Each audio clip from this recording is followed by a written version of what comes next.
Morning students, आज हम पढ़ेंगे सेकंड पेपर का फर्स्ट चैप्टर पुनर्जागरण, जिसमें हम पुनर्जागरण के कारण, मुख्य तत्व और महत्व के बारे में अध्ययन करेंगे। सर्वप्रथम पुनर्जागरण से पूर्व यूरोप की स्थिति क्या थी, इसके बारे में अगर हम पढ़ते हैं तो पाते हैं कि यूरोप में यूनान एक छोटा सा राज्य था जो अत्यंत विकसित और सुसंस्कृत था। चौथी शताब्दी से पूर्व उसका पतन हुआ और उसके पतन के पश्चात एक नए साम्राज्य रोमन साम्राज्य की स्थापना हुई। रोमन साम्राज्य की समृद्धि संस्कृति पूरे यूरोप में विस्तृत हुई और चौथी पाँचवीं शताब्दी में रोमन साम्राज्य का भी पतन हो गया। इसके पश्चात सामंतवादी राज्यों का यूरोप में उदय हुआ, जो आपस में ही संघर्षरत रहे और इसके पश्चात पाँचवीं शताब्दी से लेकर 14वीं शताब्दी तक इस सामंतवादी व्यवस्था के कारण संपूर्ण यूरोप अंधकार में जीता रहा, यानी किसी भी प्रकार का विकास नहीं हो पाया। इसके पीछे जो इतिहासकार हैं वो प्रमुख जो कारण बताते हैं उसमें है सामंतों के द्वारा पढ़ने लिखने में रुचि का न होना, जिससे शिक्षा का प्रसार रुक गया। दूसरा कारण पादरी वर्ग के द्वारा धर्म ग्रंथों के स्वतंत्र चिंतन पर रोक लगा देना। तीसरा कारण रहा जागीरदारी प्रथा का होना। चौथा कारण रहा श्रमिकों के मालिकों की दया पर निर्भर होना। इससे मध्ययुगीन यूरोप में व्यक्ति का अपना स्वतंत्र व्यक्तित्व नहीं हो पाया और स्वतंत्र रूप से बौद्धिक चिंतन आविष्कार के अवसर नहीं मिल पाए। इससे वैज्ञानिक और बौद्धिक प्रगति यूरोप की नहीं हो पाए।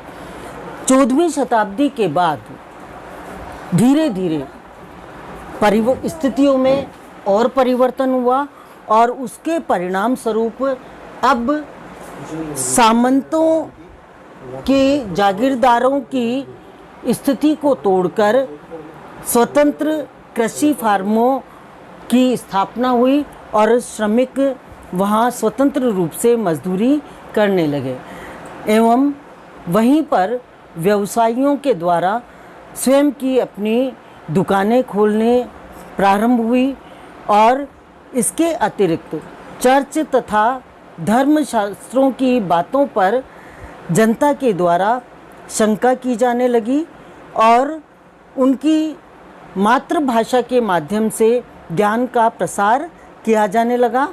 मनुष्य ने स्वयं की उपलब्धियों को पहचानना शुरू किया और कल्पना लोक के स्थान पर इस लोक में रुचि लेने लगे। धार्मिक समस्याओं के स्थान पर सांसारिक समस्याओं को अधिक महत्व देने लगे और इसी परिवर्तित स्थिति और दृष्टिकोण को पुनर्जागरण कहा जाने लगा।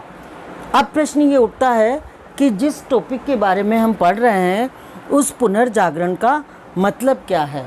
अगर हम इसका संधि विच्छेद करें तो इसका संधि विच्छेद होता है पुनः प्लस जागरण और उसका इतिहास में इसे नवयुग, नया जन्म, बौद्धिक पुनरुत्थान आदि नामों से संबोधित किया जा सकता है।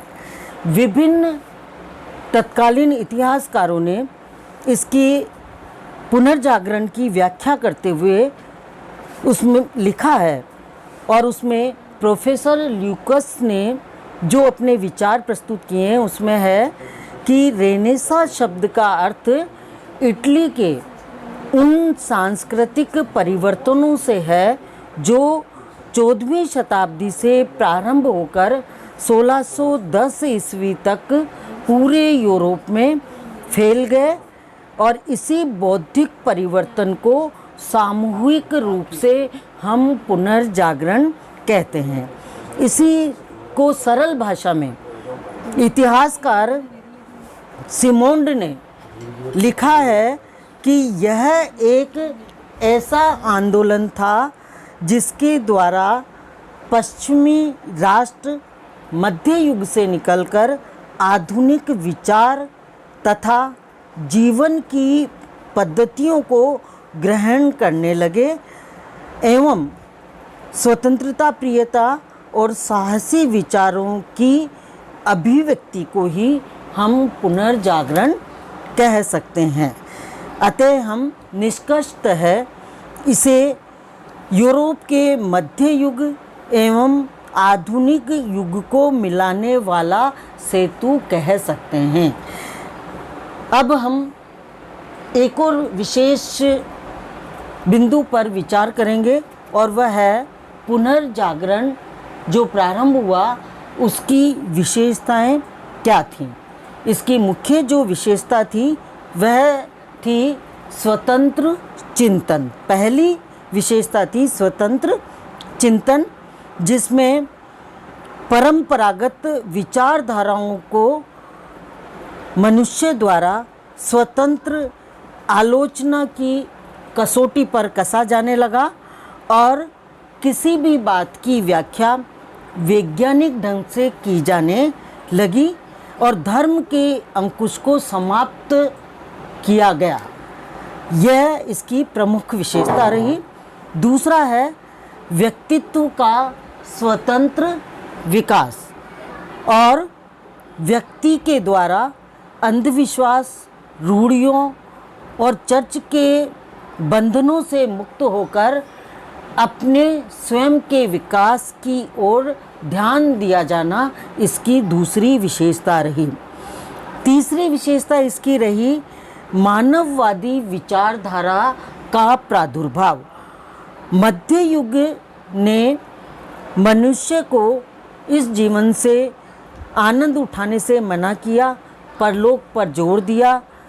पुनर्जागरण ने मनुष्य को इस जीवन का पूरा आनंद उठाने को कहा और मानव जीवन को सार्थक बनाने की शिक्षा दी। ये इसकी तीसरी प्रमुख विशेषता रही। चौथी विशेषता रही इसकी देशज भाषाओं का विकास, यानी यूनानी तथा लैटिन भाषा में लिखे गए ग्रंथों के स्थान पर बोलचाल की भाषा को गरिमा और सम्मान इस काल में प्रदान किया गया, जिसके माध्यम से सामान्य भाषा के माध्यम से व्यक्ति जल्दी ज्ञान अर्जित कर सके। तो यह इसकी चौथी विशेषता रही। पांचवी इसकी विशेषता रही यथार्थ का चित्रण। संपूर्ण जगत में जो चित्रकला के क्षेत्र में, प्रकृति के क्षेत्र में जो सामने दिखाई दिया उसका सौंदर्य अंकित करना, चित्रित करना, यह पुनर्जागरण की पांचवी विशेषता रही। अंतिम विशेषता इसकी रही कि वैज्ञानिक पुनर्जागरण, जिसके अंतर्गत निरीक्षण, अन्वेषण, जांच करना, परीक्षण करना, वैज्ञानिक भावना से मध्ययुगीन अंधविश्वासों को अस्वीकार करना और नवीन खोजें करना, यह इस काल की पुनर्जागरण काल की प्रमुख विशेषता कही जा सकती है। थैंक्स। ओके, खत्म। ये खत्म। फिर गया नहीं, फिर मतलब नहीं आया।